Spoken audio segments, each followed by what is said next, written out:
ಸಂಯುಕ್ತ ಸುದ್ದಿ, ಜನರೊಂದಿಗೆ ಜನರಿಗಾಗಿ.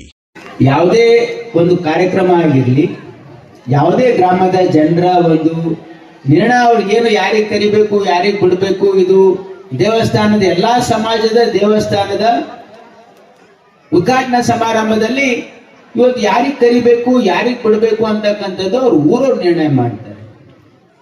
ನಮ್ಗೆ ಕರೆದಿಲ್ಲ ಅಂತ ಹೇಳಿ ಇದು ಹೋಗಿ ರಂಪ ಮಾಡೋದಿದೆಯಲ್ಲ, ಇದು ಅವಿವೇಕಿತನದ ಪರಮಾವಧಿ ಅಂತಕ್ಕಂಥದ್ದು ನನ್ನ ಭಾವನೆ. ನಾನು ಯಾರಿಗೂ ಟೀಕೆ ಮಾಡಕ್ ಹೋಗಲ್ಲ, ಆದ್ರೆ ಈ ರೀತಿ ವರ್ತನೆ ಇದೆಯಲ್ಲ, ಇದು ಪ್ರಜಾಪ್ರಭುತ್ವದಲ್ಲಿ, ಇದು ಸಾರ್ವಜನಿಕ ಜೀವನದಲ್ಲಿ ಯಾರು ಅದನ್ನ ಮೆಚ್ಕೊಳ್ತಕ್ಕಂಥ ನಡವಳಿಕೆ ಅಲ್ಲ. ನಮಗೂ ಕೂಡ, ನಾನು ಕೂಡ ಸೋತಾಗ ನನಗೆ ಅನೇಕ ಕಾರ್ಯಕ್ರಮದಲ್ಲಿ ಯಾರು ಕರೆದಿಲ್ಲ, ನಾವು ಹಿಂಗೆ ಸಿಟ್ಟಾಗಿದ್ದೀವೇನು. ನಾನು ಖುಷಿಯಿಂದ ಆಯ್ತಪ್ಪ ನಮ್ಗೆ ಬಿಟ್ಟಿದ್ದಾರೆ, ಬೇರೆ ಏನೋ ಕೆಲಸ ಇದೆ ಅಂತ ನಾವು ಖುಷಿಯಿಂದನೇ ಇದ್ವಿ. ನಮಗೂ ಏನೋ ಅನೇಕ ಕಾರ್ಯಕ್ರಮಗಳಲ್ಲಿ ಕರೆಯಲ್ಲ, ನಾವು ಹೀಗೆ ಹೋಗಿ ಅವ್ರ ಕೂಡ ಏನು ಜಗಳ ಆಡ್ತೀವಿ. ಇದು ಯಾರವ್ರಿಗೆ ಬುದ್ಧಿ ಹೇಳ್ತಾ ಇದ್ದಾರೆ, ಯಾರವ್ರು ಇದು ಅಂತ ಹತಾಶ ಭಾವನೆಯ ಒಂದು ಕ್ರಮ ಅಂತಕ್ಕಂಥದ್ದು ನನ್ನ ಭಾವನೆ. ಅದು ಜನರು ಪ್ರೀತಿಯಿಂದ ಕರೆದ್ರೆ ಹೋಗ್ಬೇಕು, ಇಲ್ಲ ಅಂದ್ರೆ ಅವ್ರ ಇಚ್ಛೆ, ಊರವ್ರ ಇಚ್ಛೆ. ಇದರಲ್ಲಿ ರಾಜಕೀಯ ಏನಿದೆ?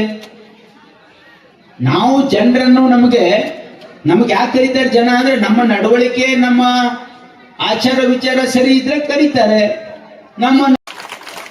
ಅವರು ಏನೂ ಅಧಿಕಾರದಲ್ಲಿಲ್ದೇನೆ ಈ ರೀತಿ ಊರಿಗೆ ಬಂದು ಗುಂಡಾಗರ್ದಿ ಮಾಡಿದ್ರೆ ನಾಳೆ MLA ಆದ್ರೆ ಏನ್ ಮಾಡ್ತಾರೆ ನೀವೇ ಆಲೋಚನೆ ಮಾಡಿ. ಸೇಡಂ ತಾಲೂಕಿನ ಜನ ಆಲೋಚನೆ ಮಾಡಬೇಕಿದೆ.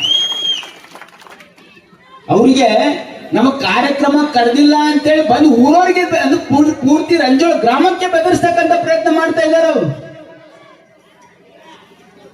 ಅಂದ್ರೆ ಗ್ರಾಮದಲ್ಲಿ ಒಂದು ಭಯಭೀತವಾಗಿರ್ತಕ್ಕಂಥ ವಾತಾವರಣ ಹುಟ್ಟಿಸ್ಬೇಕು ಅಂತ ಹೇಳಿ ಉದ್ದೇಶದಿಂದ ಎಲ್ಲಾ ಕಡೆ ಇವತ್ತು ಕೆಲವು ಗುಂಡಗಳಿಗೆ ಕರ್ಕೊಂಡು ಬಂದು ಇಲ್ಲಿ ಏನು ದಬ್ಬಾಳಿಕೆ ಮಾಡಕ್ ಹೋಗ್ತಾರೆ. ಇಲ್ಲಿ ಯಾರು ಹೆದರವ್ರಿಲ್ಲ, ಯಾರು ಹೆದರವ್ರಿಲ್ಲ. ನಾವು ಬಸವಣ್ಣನ ತತ್ವದಲ್ಲಿ ನಂಬಿಕೆ ಇಟ್ಟವ್ರು ಇದೀವಿ ಅಂತ ಹೇಳಿ ನಾವು ಎಲ್ಲರ ಜೊತೆ ನಾವು ಒಳ್ಳೆ ರೀತಿಯಿಂದ ನಾವು ನಡವಳಿಕೆ ಇರ್ತದೆ, ಎಲ್ರಿಗೂ ಕೂಡ ಒಳ್ಳೇದಾಗ್ಲಿ ಅಂತ ಬಯಸ್ತಕ್ಕಂಥವ್ರು. ಯಾರಾದ್ರೂ ಅವರ ಇದು ಮೀರಿದ್ರೆ ಕಾನೂನು ಏನು ಕ್ರಮ ಕೈಗೊಳ್ಳಬೇಕು ಅಂತಕ್ಕಂಥದ್ದು ಕೂಡ ಮುಂದೆ ನೋಡ್ಬೇಕಾಗ್ತದೆ ಅವರು ಸ್ವಲ್ಪ ಬಹಳ. ಯಾಕಂದ್ರೆ ಇವತ್ತು ನಾವು ಅಧಿಕಾರದಲ್ಲಿದ್ದಾಗ ನಾವು ಸಹಿಸ್ಕೊಳ್ಬೇಕು, ಬೇರೆಯವ್ರು ತಪ್ಪು ಮಾಡಿದ್ರು ತಿಳಿಲಾರ್ದೇನೆ ತಪ್ಪು ಮಾಡಿದ್ದಾರೆ ಅಂತಕ್ಕಂಥ ಭಾವನೆಯಿಂದ ಇರಬೇಕು ಅಂತ ಹೇಳಿ ನಾವು ಏನಾದ್ರೂ ಇಲ್ಲಿ ಬಿಡು ಅಂತ ಹೇಳಿ ದೊಡ್ಡ ಮನಸ್ಸು ಮಾಡ್ತಾ ಇದ್ದೀವಿ. ರಂಜೋಳ ಗ್ರಾಮದವ್ರು ಕೂಡ ದೊಡ್ಡ ಮನಸ್ಸು ಮಾಡಿದೀರಿ. ನೀವು ನಿಮ್ ಊರಾಗ ಬಂದು ಜಬರ್ದಸ್ತಿ ಮಾಡಿದ್ರೆ ನೀವು ಒಂದು ನಿಮಿಷವೂ ಕೂಡ ಇರ್ಲಕ್ ಆಗ್ತಿರ್ಲಿಲ್ಲ. ಅವ್ರು ನೀವು ಬಹಳ ನಮ್ ಕೆಲಸ ಏನಿದೆ, ನಾವು ರಾಜಕೀಯದಾಗ ಯಾಕೆ ಬಂದಿದೀವಿ ಅಂತಂದ್ರೆ ನಮಗೆ ಜನ ಅವಕಾಶ ಕೊಟ್ಟಾಗ ನಾವು ಜನರಿಗೆ, ಎಲ್ಲಾ ವರ್ಗದ ಜನರಿಗೆ ನಾವು ನ್ಯಾಯ ಕೊಡ್ಬೇಕು, ಅವರಿಗೆ ಸಹಾಯ ಮಾಡ್ತಕ್ಕಂತ ಪ್ರಯತ್ನ ಮಾಡ್ಬೇಕು, ಗ್ರಾಮಗಳ ಅಭಿವೃದ್ಧಿ ಮಾಡ್ಬೇಕು, ಗ್ರಾಮಗಳಲ್ಲಿ ಶಾಂತಿ ನೆಲೆಸಲಿಕ್ಕೆ ಪ್ರಯತ್ನ ಮಾಡ್ಬೇಕೇ ವಿನಃ ಗ್ರಾಮಗಳಲ್ಲಿ ಅಶಾಂತಿ ಮಾಡಬಾರ್ದು. ಇವ್ರು ನಮಗ್ ಸಪೋರ್ಟ್ ಮಾಡ್ತಾರ, ಅವ್ರು ನಮಗ್ ಮಾಡೋದಿಲ್ಲ. ನನಗೆ ಇಲ್ಲಿವರೆಗೆ ನಾನು ನಿಮ್ಮೆಲ್ಲರ ಆಶೀರ್ವಾದದಿಂದ 4 ಬಾರಿ ಶಾಸಕನಾಗಿದ್ದೀನಿ, ಸಚಿವನಾಗಿದ್ದೀನಿ. ಈಗ ಸುಮಾರು ಈಗ 8 ವರ್ಷ ಮೇಲಾಯ್ತು ಸಚಿವನಾಗಿದ್ದೀನಿ. ಆದ್ರೆ ಯಾವ ಗ್ರಾಮದಲ್ಲಿ ಅಪೋಸಿಷನ್ ಯಾರಂತ ನನಗೆ ಇನ್ನೂ ಗೊತ್ತಿಲ್ಲ, ತಿಳ್ಕೊಳಕ್ಕೂ ಹೋಗಿಲ್ಲ.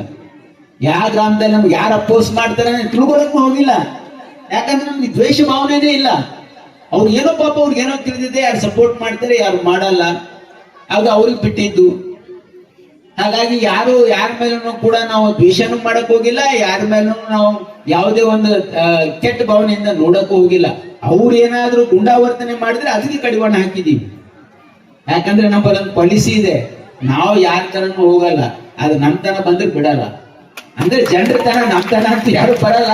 ಅಂದ್ರೆ ನಮ್ ಜನರಿಗೆ ಬಡವರಿಗೆ ಯಾರಾದ್ರೂ ದೌರ್ಜನ್ಯ ಮಾಡಕ್ ಹೋದ್ರೆ, ಏನಾದ್ರೂ ಗುಂಡಾಗರಿ ಮಾಡಕ್ ಹೋದ್ರೆ ಅವ್ರಿಗೆ ಯಾವ ರೀತಿಯಾಗಿ ನಾವು ಡೀಲ್ ಮಾಡ್ಬೇಕು ಅಂತ ಗೊತ್ತಿದೆ. ಹಾಗಾಗಿ ಇವತ್ತು ಆ ರೀತಿ ವರ್ತನೆ ಪ್ರಜಾಪ್ರಭುತ್ವದಲ್ಲಿ